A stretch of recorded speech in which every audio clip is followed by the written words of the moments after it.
आज फिर एक दो छोटे किस्से लेके आया हूँ अपने ही जीवन से जुड़ी हुई। हम 2004 में मुंबई आए थे 16 अक्टूबर को सपत्नीक पत्नी के साथ, और ये तय करके आए थे कि अब अभिनेता बनना है, हिंदी सिनेमा में काम करना है तो मुंबई चलते हैं। मालूम था लड़ाई लंबी है, वक्त बहुत लगेगा, तो हमने तैयारी कर रखी थी पहले से। पत्नी को बोला था कि तुम बीएड कर लो ताकि शुरुआती में तुम कहीं टीचर की नौकरी कर लेना, और मुझे तो पता नहीं मेरा क्या होगा, कितना समय लगेगा, तो उतने दिन घर चलाने के लिए कोई तो एक कमाने वाला चाहिए। तो पत्नी ने बीएड कर लिया था और हम मुंबई आ गए। मुंबई आते हम शुरुआत के 2 महीने अपने दोस्त के घर पे रहे। भानु नाम है उसका, मेरा बैचमेट है भानु उदय, और हम अपने लिए घर खोजते रहे। फिर हमारे बजट के लिहाज से एक कांदीवली वेस्ट में एक छोटा सा घर मिल गया जहां हम लोग आ गए, शिफ्ट हो गए। 2 महीने बाद फिर शुरू हुई बात नौकरी, पत्नी की नौकरी खोजनी है। तो क्लासिफाइड अखबारों में आते हैं ना, सो उसमें खोजते थे हम लोग टीचर्स की वैकेंसी कहाँ है, और पढ़ते थे। अब हमें करना उस इलाके में जहाँ हम रह रहे हैं, कांदीवली, मलाड, अंधेरी। अब टाउन में नहीं जा सकते या दूर, तो निकले नहीं, कहीं वैकेंसी मिलती नहीं थी। तो हमने बोला, बायोडाटा मेरी पत्नी बना के रखी थी, तो मैं बोला यार एक काम करो, तुम बायोडाटा बना ली हो तो जितने अंधेरी मलाड के स्कूल्स हैं ना हमारे आसपास जहाँ हम चाहते हैं, कन्वीनियंट है, वहाँ चल के हम बायोडाटा दे आते हैं। वो बोली ऐसे कैसे दे दोगे, वैकेंसी निकली नहीं है और कैसे ऐसे दे दोगे, कोलकाता से आई हैं तो वो दरबार जाने नहीं देंगे, या मतलब क्या कहेंगे लोग, वैकेंसी है नहीं, क्यों आए कौन। बोले क्या हो जाएगा, क्या होगा, ज़्यादा से ज़्यादा ये तो नहीं बोलेगा ना कि यू आर अंडर अरेस्ट, आप अंदर आए कैसे, चलिए जी आप गिरफ्तार होते हैं, अब चलिए थाने, तो चलते हैं ना। बोली तुम, मुझे नहीं मालूम, तुम अजीब आदमी हो। मैं बोला अरे प्रयास करने में क्या गया है, होगा होगा, नहीं होगा क्या कर लेंगे, पकड़ लेंगे, जान मार देंगे, चलो। तो गए हम लोग एक मलाड के गोरेगांव के स्कूल में, बड़े स्कूल में, और हमने दरवान पूछा क्या है, गार्ड ने बोला नहीं रिसेप्शन पे मिलना है, कुछ जानकारी लेनी है, यहाँ लिख दो। चले गए, मैं नहीं गया, वो गई थी, मैं बाहर खड़ा था। रिसेप्शन पे ये बोलना है, उसको मत बताना बायोडाटा, उसको बोलना कि मुझे रिसेप्शन से कुछ इन्फॉर्मेशन लेनी है।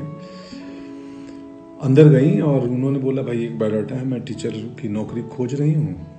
तो रिसेप्शन पे जो महिला बैठी थी उन्होंने बोला हमारे पास वैकेंसी तो है नहीं, बट ठीक है आप आई हो तो दे दो, हम एडमिन तक पहुँचा देंगे, अगर उनकी ज़रूरत हुई तो आपको बुलाएंगे। कट्टू सिनेमा वालों की भाषा है कट्टू, मतलब इसके बाद मैं एक दूसरी कहानी पे आता हूँ। बायोडाटा दे दिया, उस महिला ने बोला कि एडमिन तक खबर दे दूंगी, ज़रूरत पड़ी कभी लगी तो बुला देंगे। आ गई, बोले चलो ठीक है, बस हमने अपना काम कर लिया।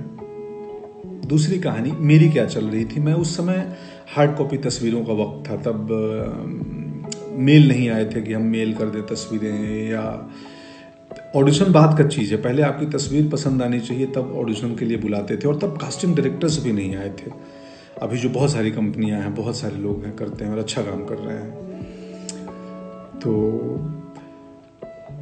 हम जाके, उस वक्त कास्टिंग डायरेक्टर नहीं होते थे, तो डायरेक्टर का कोई एसोसिएट डायरेक्टर या असिस्टेंट या प्रोडक्शन के लोग भी कास्टिंग कर लेते थे। और तब कास्टिंग मतलब बहुत छोटे छोटे रोल्स में नए एक्टर को लिया जाता था, और जो भी एक सेट पैटर्न था, ये हीरो, ये हीरोइन, ये विलेन, वकील, इंस्पेक्टर भी सेट थे। तो 2004-5 की बात है ये। तो मैं जाता था दफ्तर में, दरवान रोक दे कहीं बड़ी कंपनी, किसी फिल्म ऑफिस में गया, तो मैं बोलता था कि यार मेरे को, बोला किसने बुलाया है, मैं बुलाया नहीं, मेरे को ईश्वर जी भेजे हैं कि वो राहुल, रवि, जो भी नाम है उस एसोसिएट की, उनसे मिलना है, ईश्वर जी भेजे हैं। बोला अच्छा। वो फ़ोन करे कि भाई कोई आए हैं, पंकज नाम है, ईश्वर जी भेजे हैं। तो बोले अच्छा कौन, भेज दो मिलता हूँ, देखता हूँ कौन। या अंदर पहुँच जाए, छोटा दफ्तर हो, रिसेप्शन तक पहुँच गए सीधे, तो फ्रंट डेस्क पे जो भी रिसेप्शन पे महिला बैठी हैं, जी हाँ क्या। मैं बोला एसोसिएट डायरेक्टर से मिलना है। तो किसने भेजा है आपको, कैसे आए हो, क्या है रेफरेंस। तो मैं तो बोलता था वैसे ही आया हूँ, लिफ्ट से आया हूँ अभी बस ऊपर। नहीं, यहाँ भेजा किसने है। मैं बोला वो ईश्वर जी भेजे हैं, बोल के उनसे। ईश्वर जी, बोले हाँ बता दो ना उनको, वो जानते हैं। तो ईश्वर जी भेजे हैं, कोई पंकज आया है कास्टिंग वाला। चलो आते, तो या तो कास्टिंग वाले निकल के आए या मुझे अंदर तक भेज दी जाए। मेरे पास कास्टिंग वाले आए, बोले हाँ जी बोलिए बताइए आप। तो मैं बोला जी मैं एक्टर हूँ और ये मेरी तस्वीर है, और मुझे पता चला आप कास्टिंग कर रहे हो। तो बोला बट ईश्वर जी, कौन ईश्वर जी भेजे हैं वो। प्रोडक्शन में या कुछ कॉस्ट्यूम या किस डिपार्टमेंट, कौन से ईश्वर जी? मैं हंस देता था, बोलता था वो ईश्वर जी जो उधर बैठे हैं, जो सबको भेजे हैं दुनिया में। तो कई लोग हंस देते थे। ये 2-4 बार ही हुआ, अक्सर नहीं हुआ है ये किस्सा। कई लोग हंस देते थे और बोलते थे यार बढ़िया सेंस ऑफ ह्यूमर है या बढ़िया अप्रोच है तुम्हारा, लाओ तस्वीर दो, कहाँ से एक्टिंग सीखे हो, क्या किए हो। एक आध नाराज भी हो जाते थे। 2-4 बार किया था ये। मुझे मेरे दोस्त आज ही फोन आया था दिन में, हेमंत का, तो उन्होंने बताया कि यार तुम, याद है तेरे को, तो ईश्वर जी बोल के कहीं घुस जाते थे कि ईश्वर जी भेजे हैं। तो याद आया। और हम एक्टर्स को कैसे पता चलती थी कि कास्टिंग कहाँ हो रही है? एक इन्फिनिटी मॉल है अंधेरी में, वहाँ पे बहुत सारे एक्टर्स शाम को बैठते थे और वहाँ इन्फॉर्मेशन एक दूसरे को दी जाती थी। हम इतने वहाँ इकट्ठे होने लगे कि बाद में मॉल के जो सिक्योरिटी मैनेजमेंट, सिक्योरिटी वालों ने हमें खदेड़ दिया कि तुम लोग चले जाओ, यहाँ भीड़ नहीं चाहिए। उसमें पूरे हिंदुस्तान के गांव खेड़े से, छोटी जगहों से आए हुए हमारी तरह एक्टर्स थे, बहुत सारे। बाद में सुजान सिंह चौक बन गया, वो भी एक एक्टर हैं सुजान जी। हम बहुत सारे दोस्त हैं, अब नाम लूंगा तो 1000 नाम हो जाएंगे जो वहाँ बैठते थे। पत्नी की कहानी पे बायोडाटा दे के चली आई, एडमिन में जाएगा। दूसरे दिन कॉल आया कि जी आप आइए, एक इंटरव्यू के लिए प्रिंसिपल ने कॉल किया है। वो गई, इंटरव्यू दी, उनकी नौकरी हो गई,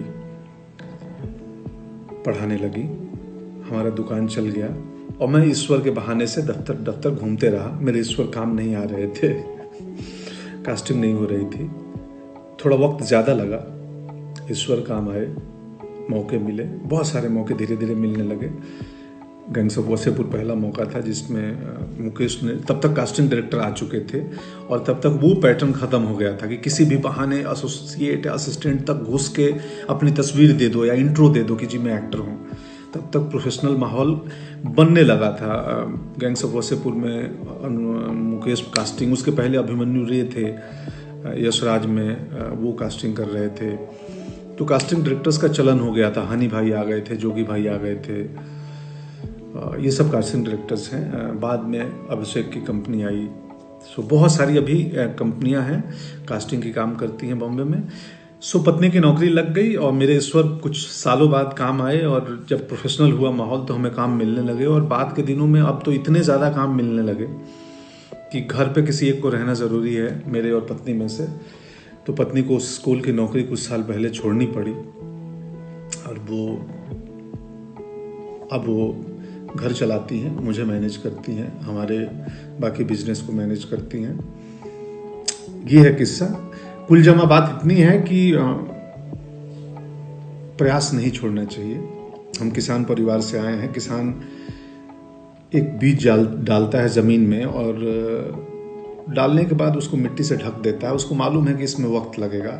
मेरा काम है फेवरेबल कंडीशन देना, इसको वक्त पे पानी देना, वक्त पे धूप देना, खाद देना, आसपास घास आ गए, कचरा आ गया, सफाई करना।